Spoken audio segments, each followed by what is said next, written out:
I'm Alan Striegel. This is my second HHC, and I was so pleased with the last one that to express my thanks to the people who organized and assembled the group, I said I should contribute something of my own. Excellent. I'm not digging into technical things inside of calculators. This is for people who collect calculators and want to communicate visually about those devices to other people. So you can just take a quick snapshot on your phone if that's enough for you, but a better image is possible without becoming a professional photographer and without spending a great deal to make your stuff look like professional photographers. By the way, this is not the sort of presentation for how to acquire those calculators on a budget. This is how to appreciate the ones you have. You know, you're touching on a real interesting point for me, okay? I have a good friend. His name is Gary.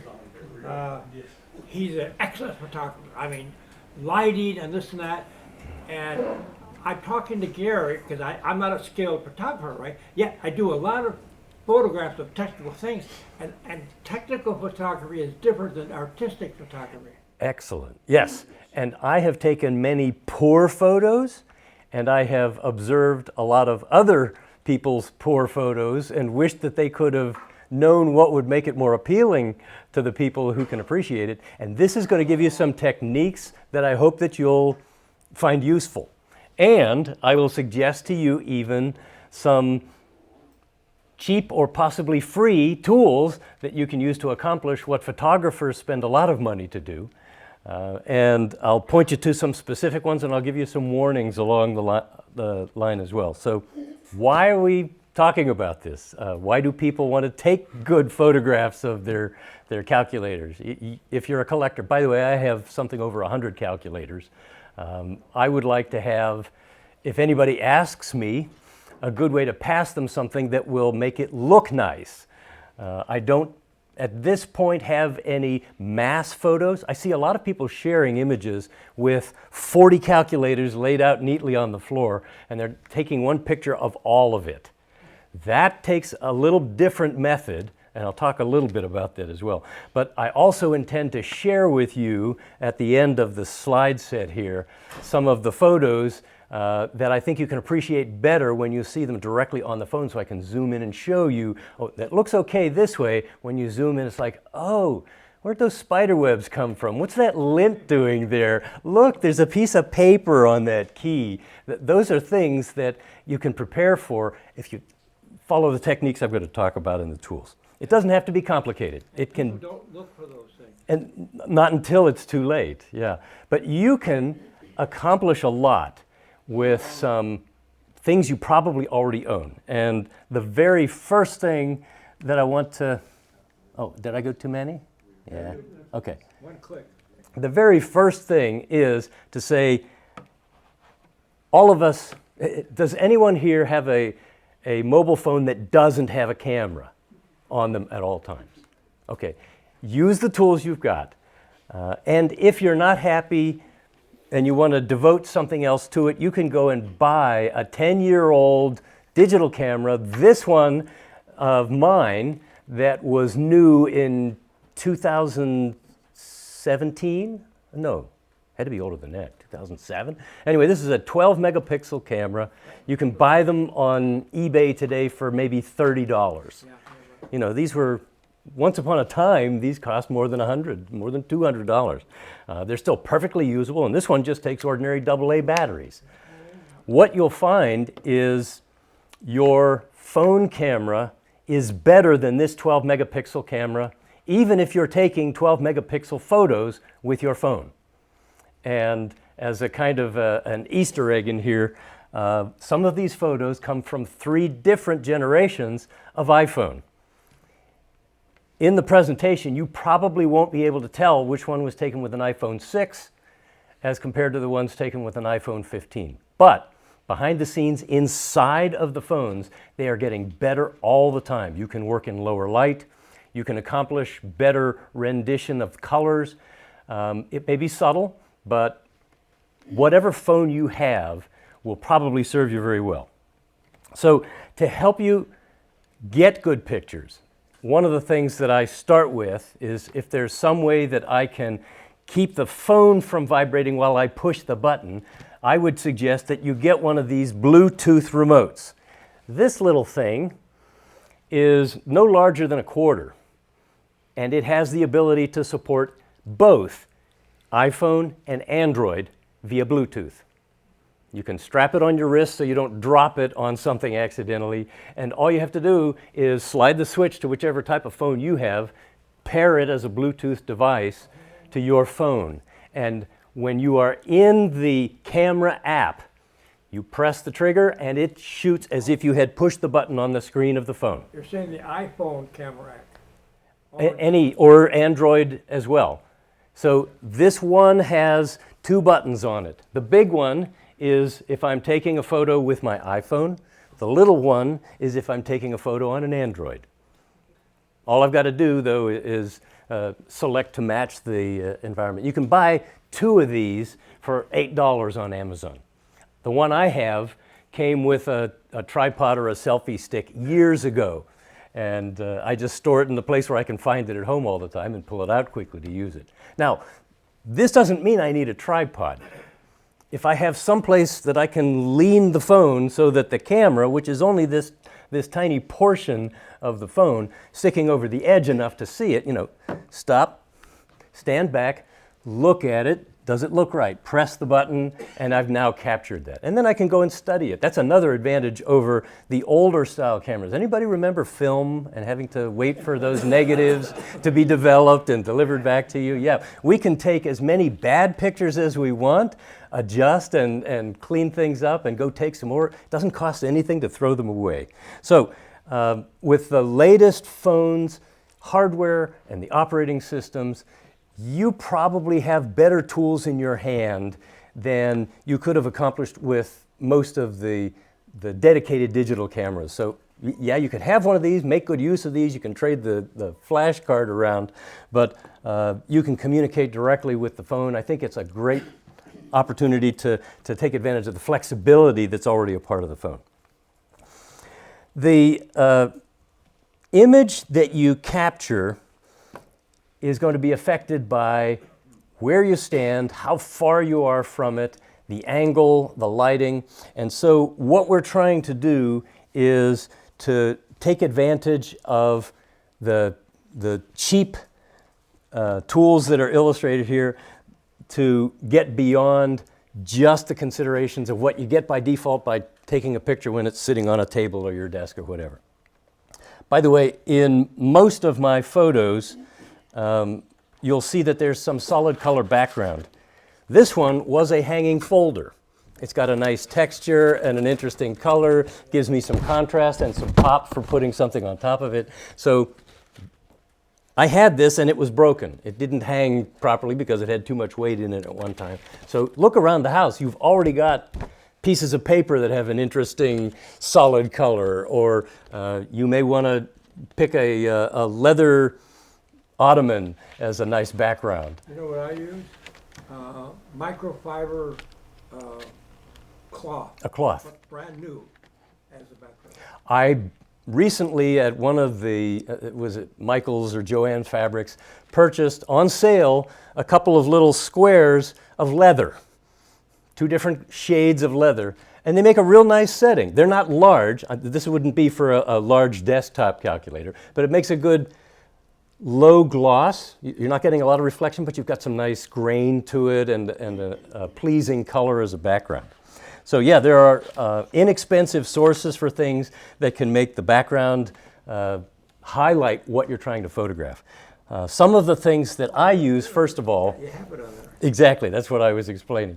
So in the tools that I already had at home, I have the brush, just a little bristle brush, soft. You can use a previously used toothbrush if you have soft or extra soft bristles. You don't want to scratch the lenses on something with a plastic screen. You don't want to scratch lettering off of the keys if they're not double shot injection molded. So a brush, a blower, in my case, rather than blowing something off myself or going and getting a canned air where you could wind up driving dust and hair down inside, I'm using one that they sell for watchmakers that is simply a squeeze bulb. And so it pulls air in from the back, it blows it out the front when you squeeze it, and it sits flat. Though it's got a bulb, it's got a flat surface. So you're done with it, you set it down somewhere, it doesn't roll away and get lost under the desk. The tweezers will come in handy. I don't know whether I've got a very good shot of the tweezers, but the tweezers will come in handy when there's a particularly troublesome piece of hair or paper or lint or something of the sort at the edge of one of the keys.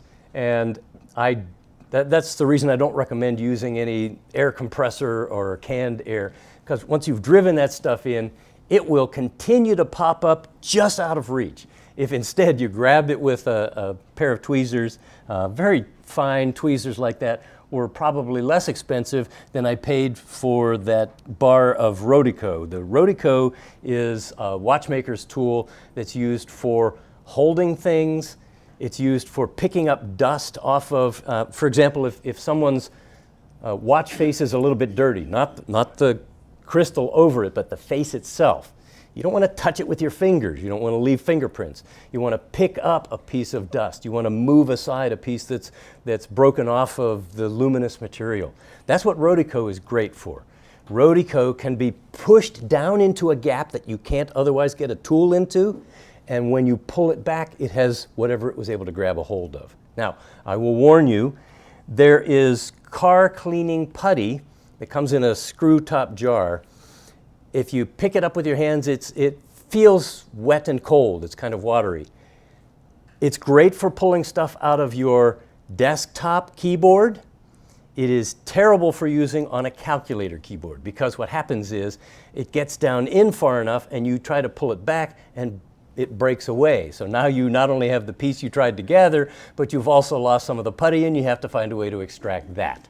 So I would warn you about that. I mean, I paid $4.99 for the putty, and I know it works well on my Dell desktop keyboard, but it is not the right thing for trying to clean up hair and lint and cobwebs and so on for the finer openings on our handheld calculators.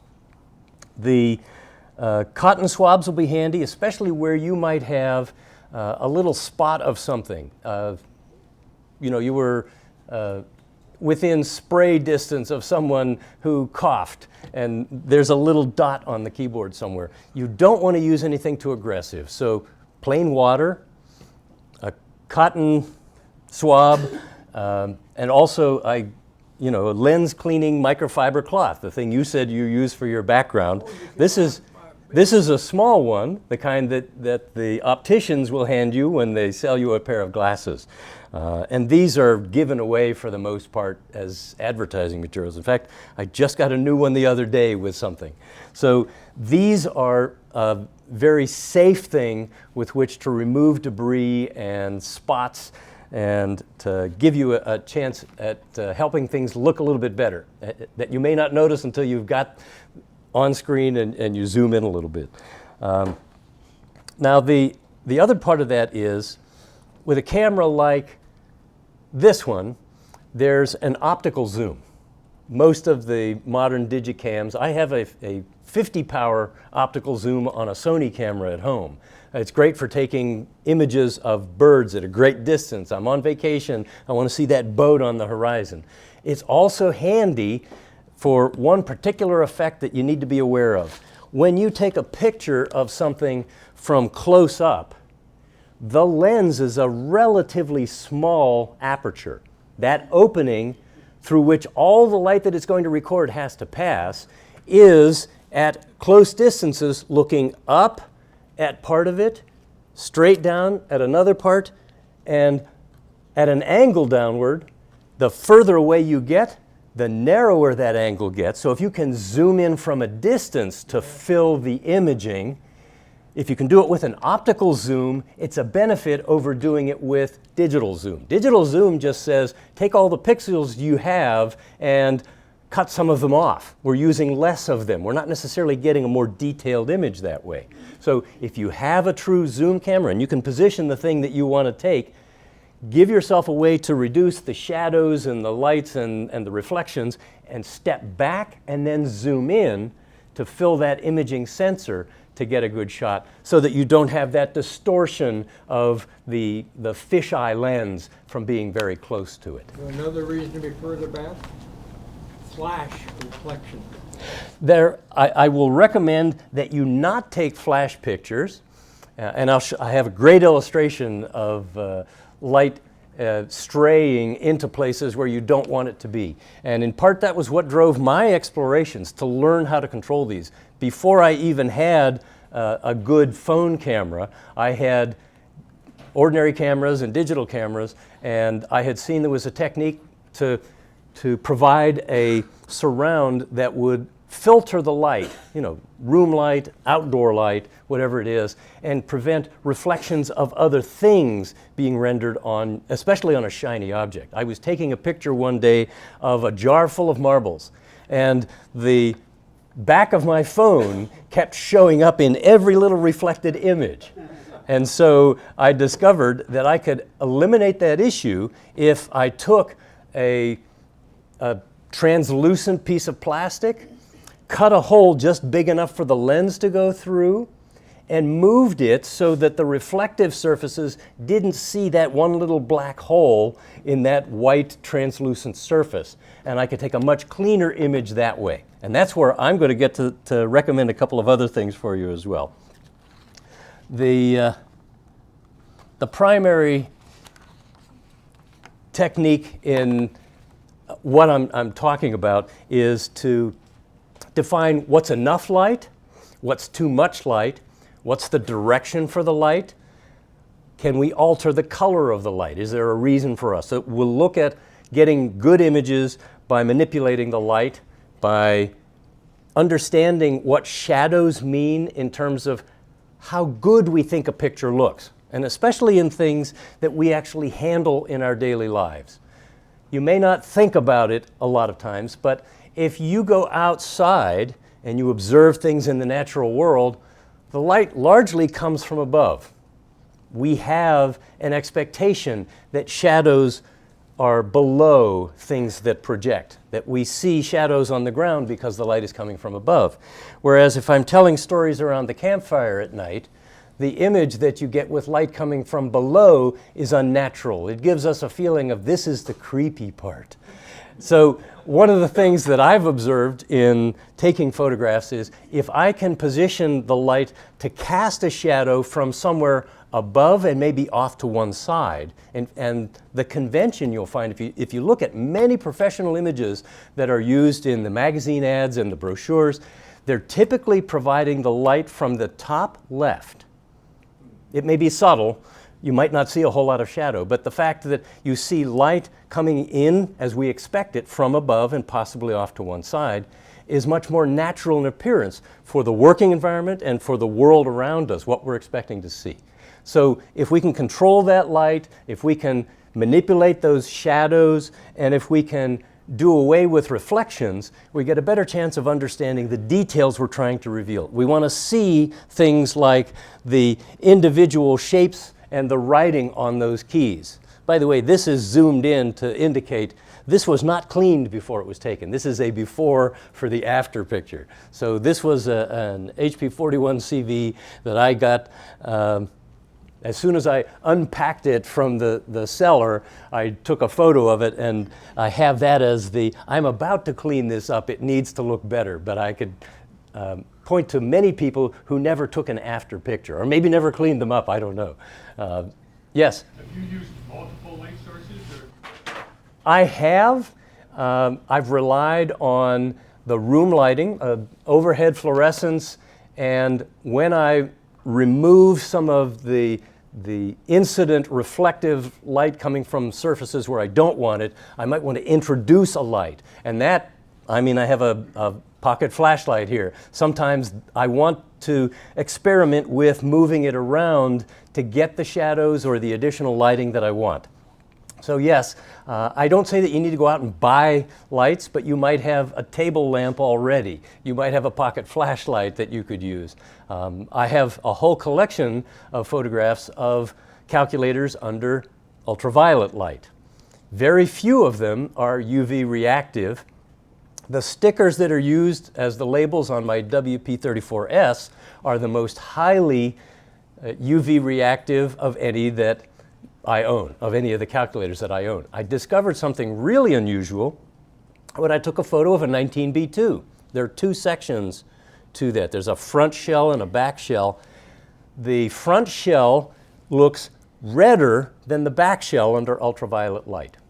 They must have different components or dyes have behaved differently over time. Its reaction is completely different. They look exactly the same in normal room light, in outdoor light, but under UV you can see a considerable shade difference. Yes? Also, UV will emphasize skin flakes and hairs. Yes, it's also a handy tool if you happen to already own a source of ultraviolet light. By the way, I got 4 of these for less than $13 off of Amazon. These are USB-C recharged, and these are in 2 different frequencies of ultraviolet light, a 365 nanometer and a 395 nanometer. So if you're looking to see, is there a fleck of paper stuck on the keyboard that I couldn't see under ordinary light, this can be a helpful prep tool before you take the glamour shot. And I like glamour shots. I like to have my machines look good, and in the best pictures, the ones that I want to share with people. I'll share some with you. I have a tool here that will let me show you the screen of my phone itself through the projector. I was testing that during lunch. So this is illustrating another thing about the control of the conditions. The shadows and the light incident on the keys, where do you think the light's coming from when you look at that image? You see how the tops of these are paler than the bottom? If you see any shadows cast by them, Overhead and off center. and that's a normal appearance for something that we would expect to see in our world. So that's part of what we're trying to take into consideration before we take that snapshot. What about alcohol cleaning? I recommend against using alcohol anywhere on your valued calculators because many times it can be a tremendous mistake. You'll find that you have dissolved the lettering on that surround of the keys because it wasn't well enough protected against solvents. You're better off always trying to just get a little more aggressive with a cotton swab or the soft cloth and a little bit of water. Water's the only thing I ever use to clean mine. I made the mistake one time of I had to remove the bezel from, I was moving an HP 200LX into a frame of a 100LX. That means I had to take off the surrounds for the keys. I had to take all the keys and transplant them because they're not the same. But I found there was a whole lot of contact cement stuck to the back, and I started to rub at it and it wasn't coming off very easily. I started to scrape at it, it still wasn't all coming off. So I went and got the isopropyl alcohol, and the first thing I touched removed the lettering and the background immediately. I was so mad about that. It's still usable, but yeah, it's got that blemish now because I went at it with a solvent that I should not have. I didn't know until then that it would be so aggressive. So let's move to talk about another of these 3 images.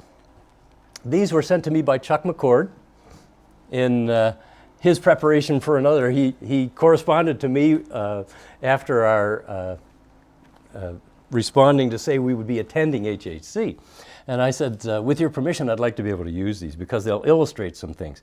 You see differences in terms of lighting.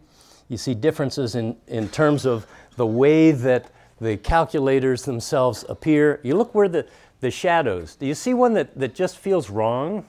That center one to me with the shadows cast upward seems to me to emphasize the bottoms of the keys, where you've got an interesting angled label. Yes, this makes them more readily read, but the light is coming straight up from the bottom.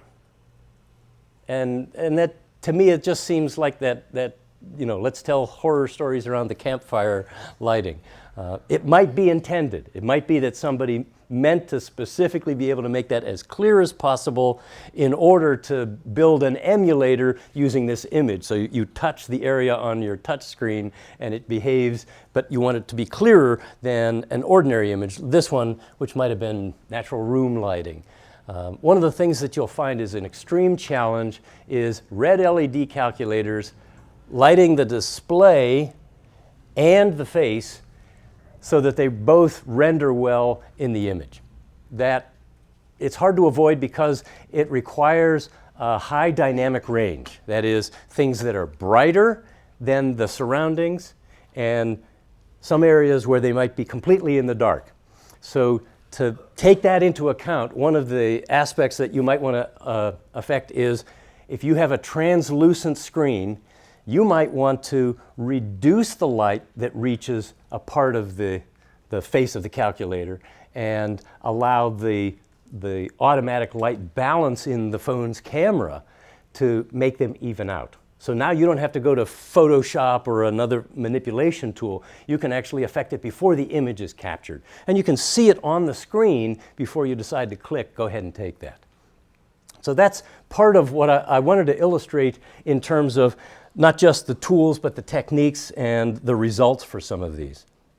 Now, LCD screens are also problematic. Liquid crystal displays have a different challenge, and I think that you heard that expressed when Chuck was talking earlier too, that there's a question of what if I can't light up all the segments and I want to be able to illustrate them. That's another application for bringing a light from a different angle to illustrate. 'Cause if you shine a light in at an angle, in addition to the incident light, it will provide a reflection that shows you all of those unlit, all those inactive segments of the liquid crystal display. I always post-process it because I take the screen, select it out, put it back because of the tool I use. I can then totally control the contrast, and I always increase the contrast. Manipulation, I'm not saying don't do that. I'm saying instead you might reduce the amount to need to do that if you're about to take photos of 100 calculators. So I have another possible tool that maybe not everybody has, and that is to use a flatbed scanner. I have an older HP multifunction printer, PSC 950. It's difficult to install the drivers on anything later than even Windows 10 is difficult. But if you already own one of these, or you can buy one probably for $25 at Goodwill, they're a generation where the imaging sensors have a tremendous depth of field. Yeah. All the new ones are made for taking images of flat pieces of paper straight on top of the glass. And almost any movement above that glass is now out of focus. That's because they use a CIS instead of a CCD. Right, it's the imaging sensor type. Now, the PSC 950 in my basement office is terrific for taking images that look straight on for the entire face. So you don't see a shot of the top being shot from this direction, the middle looking straight down, the bottom looking at a downward angle. Instead, you get a planar view. This is the sort of thing that you step back a long way and take a decent zoom, if you have an optical zoom, in order to achieve that. You're reducing that angle. Well, there is no angle when you're straight on the glass. But as that scanner head passes out and back, the part that receives the light that's reflected from it is not directly in line with the place where the light comes from. This is an advantage. You're not lighting right here and reading an immediate reflection. So there really isn't a lot of bounce back into the imaging sensor, but it comes from what looks like an angle. So I turn the calculator it's on the same backing on the same day. I took 3 images. I turned it straight in line with the scanner. I turned it 45 degrees this way. I turned it 45 degrees that way until I discovered which way can I get the light on the top and left and the shadow at the bottom and right. And so you'll see some differences here. This one has the light on the right-hand side of the keys. This one has a decent amount of the top and the right. So if you find an angle that produces the image the right way for you, set that. Remember to put every other one on it the same way, then you can get a decent image that way. Not every scanner is going to help you do that, but I measured with some tools that I have at home, and the PSC 950 can actually render out in focus to about 1.8 centimeters from the face of the glass. I take pictures of wristwatches. I'm also a watch and clock collector, and all my calculators. If I want to get them in that flat rendition, I take pictures of them on the scanner as opposed to trying to do things with the phone under certain conditions. It depends on what I'm trying to document. What are those breaks on the silver framing? These, on an HP 35S, there are angled faces to these keys, so you're seeing the light is apparently coming from one side, and then they're reflecting it back if the angle happens to match. Oh, on the here? No, down there. Look. This stripe? Keep going, keep going. The upper portion is higher up, Richard. There. There's a Oh, picture. yes. Yeah, the face of the display portion sits above and angles down to the key plane. Yes. And that's hard to render when you're straight on. You might see it in an angled You view. don't see it there in the center one, it's the left. No, it is. It's visible here. Yeah, It's bit. a little. It's not as but pronounced yes. on the two sides. And that's again, we're turning it and we're generating shadows because we want to find which way makes the direction of the apparent light the most pleasing for us to understand. And you see the curvature here pretty well. This one is a bit more subtle and it's going the opposite direction. So here are my photo studio tools. And this is why I said on a budget, because I knew the techniques that had to be used. The very first pictures that I took trying to accomplish this, I took the glass half globe off of a floor lamp, put it down over, and lighted from the angles that I wanted, shot with the camera above it. I get better control with this plastic tub. This is my favorite pan. It's when I bought it, I think it was maybe $6 or $7. I bought it at the drugstore, and its depth is good enough to get me good coverage through, and I only drilled or punched a tiny hole big enough for one of these. My current phone has 3 camera lenses. It has one that is considered wide angle, it has one that is extremely wide angle, and one that's considered more normal and can zoom. The standard lens in your close-up photos is going to need some different lens than the one you're using to capture a wide area, take a picture of everybody standing outside smiling in the right direction. So it automatically adjusts. Its autofocus is much smarter than anything I get on my Digicam. So I take that hole, turn the pan upside down over top of the calculator. I'm about to image. I put the camera app on, move this over that hole until it looks like it's going to actually focus at the right distance, and that one opening is only big enough for one of these, not all 3 of these. I don't want a big reflective area. So I'll take this and position it directly over that one hole, leave it, and then go take my remote to snap that shot. That, as I said, I pull that one out first every time. There are shallower and less expensive ones. If you're shooting small areas, these are not as deep as that one is. This, unfortunately, this doesn't show the scale. That's only about a little more than 2/3 of the size of that. Yes? So do you need additional lighting, or is room lighting enough to go through this? In my office, I have excessive amounts of fluorescent lighting. In fact, I took half the tubes out of the lights because they were too bright for me to just ordinarily work in there. So if I'm taking shots of my calculators, typically I turn the room lights on. Most of the time when I'm working at my desk, I have a light behind my monitor that I turn on. I have another light that I actually have a studio ring light that I use to give lighting from the side. I can position that to do all of that, and I've also got flashlights. I can do those anytime I need. But I want the diffuse light first, so I turn on all the lights overhead in the area, or on occasion where I feel like something isn't getting a sufficient amount of definition. It's kind of, diffuse light feels soft. It makes the picture feel a little mushy. So I'll take them outside, not in direct sunlight, but if it's middle of the day, I've got plenty of bright light in the sky, I put this pan over top of it and it's well illuminated. So yes, occasionally I will turn other lights on trying to achieve certain effects, but with these tools, I'm going for the uniformity and the clarity once I've done a decent job of cleaning. By the way, talking about cleaning, anything that's left on the face that you didn't notice is much more pronounced on the scanner because the light is coming from right there. It's very close to where the imager is. So if there's the tiniest little white speck on it somewhere, you will find it in that image.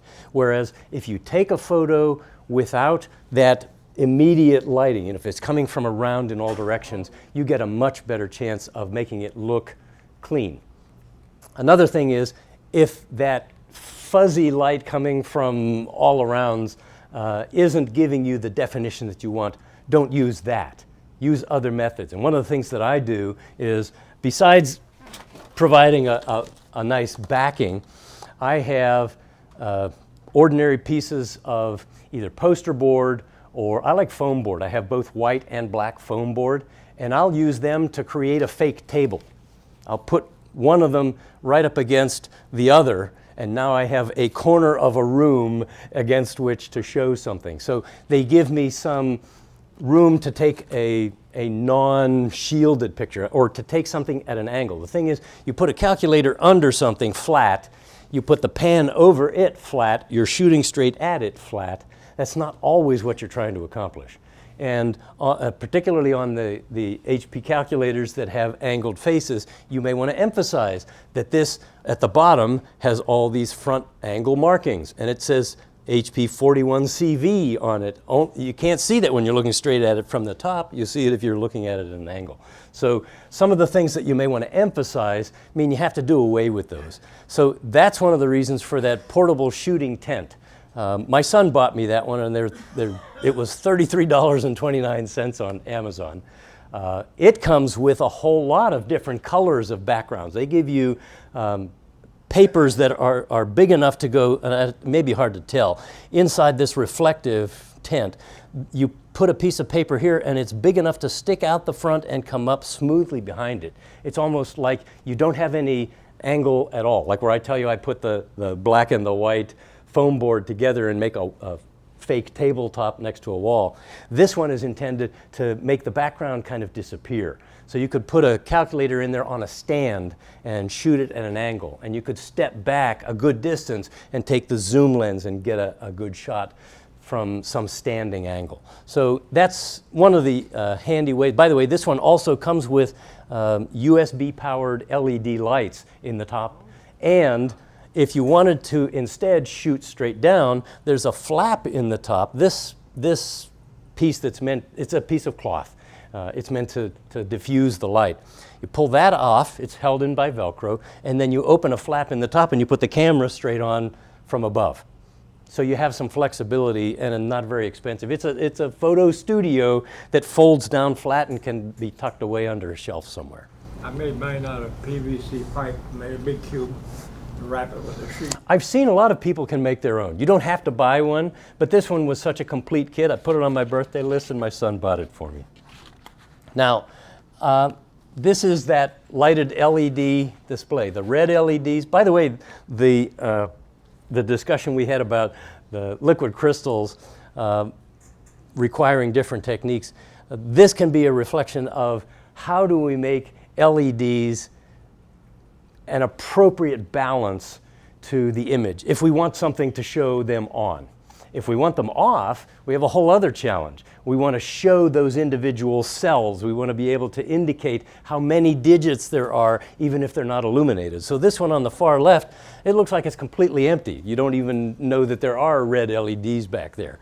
The middle one is a really good balance between the visibility of the segments lit and how many individual digits we can display, and the keyboard and the labels on them. This one emphasizes a lot more the brightness of the keyboard. You kind of wash out and lose some focus on the red LED. So there are some, as I mentioned, you can diffuse them beforehand so you don't have to do so much post-processing. And that experimenting with the lights and the backgrounds to get an attractive setting would be worthwhile spending a little bit of time, just because taking pictures on a digital camera in the phone is practically free. Just take a whole lot of bad pictures, move some things, take the one that looked the best to you and discard the rest. On liquid crystal displays, some of them are handy enough that they will light up a whole bunch of the segments for us. They're not nearly as bad. If we want to illustrate them ordinarily displaying their contents, they can typically be shot without too much difference between the light that we put onto the display and the light that we put onto the keyboard section, and what we do with our backgrounds. The HP never made any, but vacuum fluorescent displays are much easier to photograph than red LEDs. For whatever reason, the receptivity of the sensors to the frequencies of light that are used in those beautiful blue-green vacuum fluorescent displays. I didn't have one working at the time that I started taking all of these, but I did find I already have a picture of a TI that I had repaired, and I don't have a charger for it now, but I have a picture I can show you when I get to the live demonstration here. When there are instances where you might want to show all the segments on a red LED, even if they're not used, if there isn't a self-test mode that gets them all lighted and leaves them lighted, as opposed to a decimal point working its way across, and you want a video for that instead. Probably positioning and shading are the things that you most want to experiment with for red LEDs. But the LCDs, as I suggested, shining a light in addition to the general light from an angle above, you can display every segment. Leave them all off. You can display exactly where every active area of the liquid crystal is. And I had this just to say, I'm sorry I didn't have a picture when I built this, but I do have one. I discovered that I had it. Close-ups are different. And you'll see that on these, I'm not shooting straight down through that diffusion that I built from the pan with the hole in the bottom. But I want to show things like Hewlett-Packard 55. It's so far down in the front, if I shot from straight down above it, it would be minimized. It wouldn't be easy to know what model this was if you didn't already know the key layout and the labels. And in the HP 41, this is a more artistic shot. This was intended to fade off into the distance there, putting emphasis on the particular model. But again, I still made the same kind of preparations. I want to clean that pretty well. I want to make sure that the background enhances the photo rather than distracting from it. I've seen people with photos that are, handheld. There's a dog at their feet. There's litter on the top of the table off to the one side that they didn't bother to think about while they took that picture. They just wanted to quickly pass information along. So look at those things. And one of the things that I found, you may not have the same sort of interest in doing that, but if you're working to repair and you want to illustrate a very small area, you're removing solder, you're cleaning a keyboard contact somewhere, you might want to be able to get closer than is ordinarily possible. And I found ordinary handheld magnifiers held right in front of the lens work as well as, and there are a whole lot of people who sell junky phone-specific zoom lenses and macro lenses. They're not worth the money that you spend on them. I've never found a good one, and I've spent money on good ones too. None of them are any good. If you take an ordinary jeweler's eye loop, you know, a 10 power one that you would squint to hold into your eye, and held it right over here, that's good.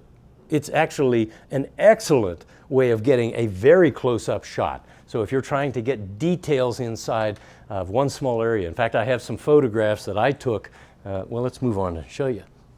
I have some photos that I took of just the logo badge on the same machine, an HP 17B2. So the logo using the room lighting, this was diffused, and these were taken through that handheld 10 power loop. This one was direct lighting. So this was taken with the light shining, and this was actually pointed specifically, not just the room lighting, but this was actually done with shooting through and adding light to it. So it helped to enhance the contrast of it. And it also, then you see, you pick up a little bit more of the background grain. It's kind of washed out here. You can see the angle of the edges here. You lose that in this one. And this one over here was actually using a completely different tool. I have a cheap USB microscope, and the USB microscope can do from like 10 power to 65 power, and it comes with its own light. And it does a really excellent job because there's a tiny ring light, it's LEDs all around the lens itself. It's made for highlighting the surfaces of coins and dollar bills and watch movements and the like. So those kinds of tools might be of interest if you're trying to document very close-up small detail. Yes? Alan, how do you find the, you know, iPhones have a macro lens zoom feature. How do you contrast that with what you just talked about? I'll show you some actually, because I have a tool here that lets me plug in to the HDMI input to this projector using my phone, and you can actually see some of that. I'll work with a couple of pieces here. But the tools that I use for most of the photographs are done using just the native lenses, and it picks what's in focus. It picks which lens it needs to use to match that. They do a much more intelligent job than I could accomplish with the traditional digicams, and I don't have to buy lenses for an SLR in order to get some pretty good close-up shots. Other than that, as I said, if you're, and I was desperately looking, I brought a little pocket magnifier. I was going to use that to illustrate, and I couldn't find it. I must have left it out at home, decided I didn't have room. So here, this is, these are close-ups taken through that 10 power eye loop using a lighted red LED display. These are not an HP Classic or Woodstock. These are on a TI-55. But I used it to illustrate the integrated circuit leads that go in and show how the segments are made up of 4 separate LEDs. You can see them lighted. And then this is unlighted, looking at the same sorts of segments, and you can see the actual conductors that are almost invisible when they're actually lighted. They just disappear because they're too bright in contrast. Alan, do you have a 19C? No. The decimal point on the early 19Cs is actually the HP logo. Yes, I know. I've seen. It's hard to get a good photo of that. That's really hard to get. This technique with an ordinary eye loop handheld in front of the lens of a relatively modern, this one's a 15 Pro. This came out in 2021? I think 21. 22. 2 generations.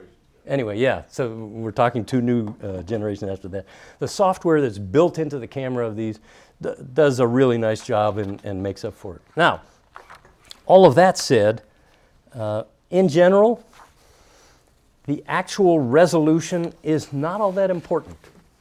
And I think I showed that a little bit earlier when you saw that I was showing you images of different things. They were taken with different generations of iPhones. Can you tell which one was an iPhone 6 picture? The resolution, most of the time, isn't all that big of a factor. It's the quality of, and by the way, another thing that I should continue to emphasize, and I sometimes forget it myself, this is not just for cleaning the thing you're taking a picture of. You need to clean your lenses. I have shots that I thought were set up well. I go back and look at them on the screen of my computer and it's like, oh, that's all smeary. It was a fingerprint. Yeah, I meant to take that and dust it off. So remember to keep your camera lens clean as well. So the things that you can accomplish with the tools that I've pointed out that are probably cheaply available to you or already lying around your house can help you just get things going and be ready. You know, you have a hole drilled in the bottom of that plastic pan. The only thing you ever use it for, well, it's no good for holding water anymore. The only thing you ever need it for is when you're about to take a picture. Set it up, bring out your remote, and snap away. The more photos you have experience with, the better results you'll wind up with. You'll find out what for your household, for your lighting, for your backyard sunshine is going to work the best for you. And if you can, when you're taking hundreds of pictures, you've got to figure out how to manage them. And I'm not brutal enough. I need to start throwing away bad pictures. The reason I have bad pictures to show you is I haven't been nearly as ruthless in filtering them out. But if you don't have a way to keep track of these are only calculator pictures or these are all my Voyager pictures, if you have to go searching for them afterward. The tools in the Apple operating system are getting much better. You can say, yeah, show me calculators. You can say, show me the word Hewlett, and it'll find the words on the images. That's nice, but if I've got 1,000 of them and I'm trying to narrow things down, having folders, having albums defined that contain certain images, and filtering out the ones that are not high enough quality to deserve to be in there will help you a lot too. Again, you don't need special lights. You probably already own flashlights. You certainly have indoor lights in your house. You have the sunshine outdoors. And if you have a tripod, not even a full-size tripod, well, if you're taking the zoom shots, you'll probably want a tripod standing on a table like the cameras that Eric is sitting behind right now. Or you could have one of those little gorilla ones that grabs a hold of a pole somewhere. But an ordinary tripod is helpful if you're taking a zoom shot from a distance where you can't just set something flat on top of another thing. And the tripods are also useful if you're taking video. If you're trying to do a here's how I do it while you're entering keys on a keyboard, set it up on a tripod with it facing straight down and use some methods to control lights and shadows and reflections. One of the other things that I might find, and I would recommend can be handy for you, if your hands are distracting, put on a pair of white cotton gloves. They are very cheap. You can buy 10 pairs of them for like $10 or less. Put something on that will take your hand image out of the things that people are watching. Also, if you're painting or doing any household work or you're working on greasy things, you have nitrile gloves. They come in many different colors. They come in black, they come in blue, they come in a purple, pink. So you may want to use those kinds of things just to prevent your hand from being a part of the distraction in that. And the cheap and the free stuff, as I illustrate, can be very effective. You don't need to have spent a lot of money to build up a collection of the tools that I use. And toothbrushes are still good, definitely. All right, I want to go to this. This is the display on my phone. Okay. The reason I wanted to do this is I could show you some things here about an image. This, and I'll try and get out of the way of the people closest. This is an image zoomed in on a very nicely cleaned keyboard using nothing more than the pieces that I have in my pocket and a little bit of water. So I didn't have to go back at it and try to find, a way to remove the cobwebs and the stuff embedded because I spent the time to do that. Pardon me? The tops of the keys are dusty. The tops of the keys, yeah, there's a little bit of distracting material on them, but the keys themselves, because they're set back behind the bezel, are going to probably need you to take one other tool that you probably already have at home, and that is an ordinary bit of Scotch tape. You stick it straight down in, let it contact the key, and pull it out, and you can extract without having to do any great preparations for it. Also, most people are not going to zoom in quite that far It makes, and by the way, this is one of those that's slightly distracting. You see how much reflection there is off the upper half of this? And it's in part because this wasn't taken under the same conditions. I wasn't using the pan. This one, it's all dark on the top. It is reflecting some of the background, and in fact, there's some dirt or something across the face of it. This is one of those ghost stories around the campfire. The shot, having a lot of lighting from the bottom, emphasizes the wrong sorts of things. This one's a little more neutral, but you're not really seeing anything on the liquid crystal display. This one is a terrible picture. This is one of those, I thought it was okay, I was all set up just the right way, it didn't get focus. Yeah, this is an illustration that I was trying to bring out earlier. If you're putting the hole in that pan over a certain portion of the calculator, if you position the calculator around, you get a different emphasis. The hole is like right here. We're looking down on almost all of this. So the angle that we're shooting at shows us the tops of the keys considerably more than what up here at the display. Well, is that what I want to emphasize? Is that the kind of image I'm trying to record and to hold on to? So think about those things, and when you see a lot of your pictures and how they come out, it might influence what you do. This is not my picture. I found this on a Reddit sub the day before I headed to Florida. You see that Sinclair on the left-hand side? Somebody took a shot without recognizing that where the camera was positioned was catching a direct reflection from an overhead lamp. And that means now you can't appreciate what the display might have been like, and it distracts from the image of the machine itself. So that's one of those areas where I'd say the experience will tell you and give you the access to the tools that you want. Now, this one, actually, I think this is one that's missing the badge. I have one of my own here. This is a handheld image. This is one of those distracting background images. Now, wait a minute. What's that? There's a that's a Sharp calculator in its printing cradle down there. There's a cat climber up there. There's a box full of cat toys over there. Look at that fat thumb. This is one of those. Yeah. However, remember I told you that this was not a well-prepared picture. You see the bits of white dust and lint that are on there. So this is one of the kinds of images. I took this one myself. This is the kind of images that you look at and you say, well, they could have done it better. You know, why didn't they remove all those distracting things? Like the key was repainted. There was a legend on the front face. Oh. Clear. Now, next one, zoom way in on the keyboard there.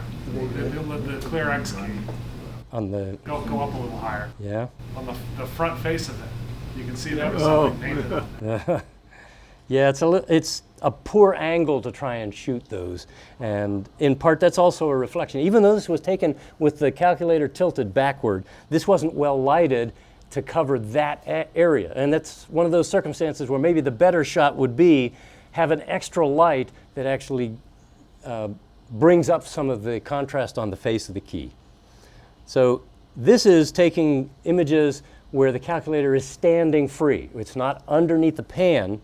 And this is the setup where I explained I have a black foam board up against a white foam board. This is an artificial table in front of an artificial wall, but it removes that distraction from the image. However, if you zoom in and you see the fibers and the darn, you know, I didn't clean the stand very well, did I? I mainly wanted to show this is the 15C collector edition with the 16C overlay, and it's running the 16C code. This one, different lighting, a little bit different emphasis in terms of where the keys are, and again, it's that stand that still has fibers stuck to it. This one was an extreme example because it's a long calculator. This TI, I've been looking for one of these for a while, this financial investment analyst. It does time value of money and other things. But because its entire length, it's oriented around that, is you have to pick an area. You look at how extreme we're facing the tops of the keys here, and yet we're looking straight down at the keys alongside the display. This was taken under that pan. That means this was not a good subject to be shot from so close up. It gets that fisheye expectation. All of a sudden we're seeing this as it looks like it's straight, and yet we're getting that feeling that it's like it's curved around the horizon because of the fact that we had to emphasize a wide angle view, a macro, in order to get it all in. So it's pretty, but when you start looking and analyzing it more closely, you say, yeah, you know, it's a little funny that we're seeing how much of the top here, and we're seeing almost nothing of the top on the keys further up. This one is not my picture. Again, a hand and a reflection. This is a very large piece of plastic covering multiple displays. And you see that there's like a dark emphasis. I don't know whether that's somebody's other hand or a bit of their finger and their phone or something else that's in the way. And then you see a light in the top left-hand side reflecting off of that corner. So it kind of detracts from the way that that image came out. And this is one of the HP 55 that emphasizes the bottom angle. Again, this is more the artistic view trying to say, here is this machine, this is the bottom of the machine where we can actually read the model. So this was just, my intent was to explain some of the tools and the image types. Oh, this was one that was taken under ultraviolet. The 42S has only one that seems to be really bright, and that's that shift key there. Here's the WP34S, and everything really stands out under ultraviolet light. This is only ultraviolet. There's no other room light. So that the whole point in this was what glows and will react more brightly. And these are intended in the same way as you bleach your whites in the laundry. The kind of dyes that are used that are UV reactive are intended to help you get more emphatic contrast between the backgrounds and the foregrounds. And I emphasize that, and I learned some things in the process of trying. The HP 41CV, really nothing stands out. Even the shift key in yellow didn't do much to react. That was enough. I don't want to... There's one thing that stands out amongst every photograph I've seen, and there's something to me that is missing. But I don't do it in my own photographs, so I'm not criticizing in any way. But for certain purposes, a photograph of a calculator needs something in the display. And you bring up a good point. One of my favorite things to do with a calculator just before I'm trying to put something in the display is I'll put in 88 and do square root. And there might have been a few that would show it. Maybe we didn't get to the ones, but I have a number where oh, there's one. There's that one. This is an 11C. This is my almost perfect, pristine 11C. And I put the square root of 88 in the display. And by the way, this keyboard is mostly clean, but you zoom in far enough, yeah, you still see those. Yeah, it's hard. It's really hard. Yeah. But that was not the entire emphasis for the whole thing. It was mainly to say, in general, how do you capture things from such a scale, from close enough, and eliminate the distractions, and what other tools would be handy for somebody who's trying to develop an image set of their collection. Oh, wait, there's more hands in the back. I'm sorry. You did have yours up first. Some years ago, Richard and I and a few others had an email discussion on what the best number to put in the display was. Oh, yeah, It was easy to key in. And I came up with a square root of 25.4, which has all of the digits from 0 through 9. And it's easy to remember because it's the number of millimeters in an inch. What? Are you talking about the contest they had on the internet for the best number, or is that something else? No, it was something we were doing. It was private discussions, but No, well, HP called me up and said they wanted me to take a photograph of an HP 35 to be used for the promotional materials for the IEEE presentation to them of the 35th year. the anniversary. HP 35. And so I took the photograph, but then It's got to be a number, and this is a red LED, right? So what number do you put in the display?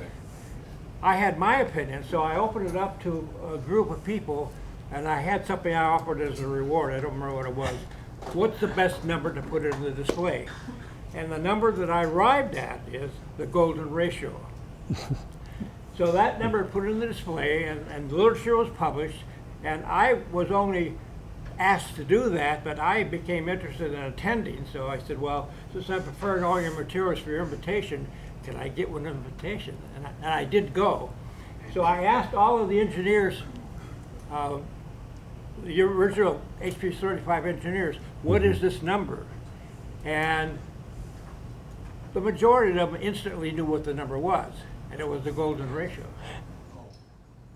I was going to show one more thing that I didn't get to yet, and I was sorry just to... Yeah, just to go along with what they're saying about what the display, when buying or selling, one of the things I found useful is that if the calculator has a self-test mode, displaying that last screen that shows that everything's A-OK is a very useful image to capture. Except for Voyagers, because it shows 11 or 12. It doesn't show you all the, but on the other hand, it has the test pattern that will turn them all on. Yeah. So here once again is an illustration of that concept. This is while I'm still looking at the screen of the phone, you see the reflection of the phone's case in that reflective surface of the display. Now, can I improve it by picking another angle?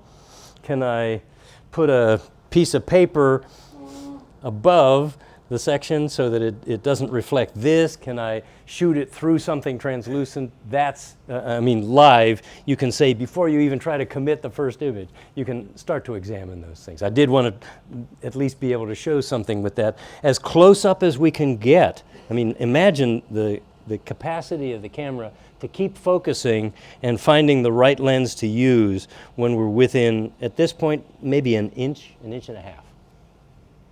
Other than questions, we should move on. Yeah, I didn't want to prolong this too much, so yes, Jonathan? So I noticed when you were zooming in on keys, you sometimes notice a little white fleck in there. Mm-hmm. And some of those can be removed, but some of them are actually a reflection off of the circuit board in the back. Oh, this could be.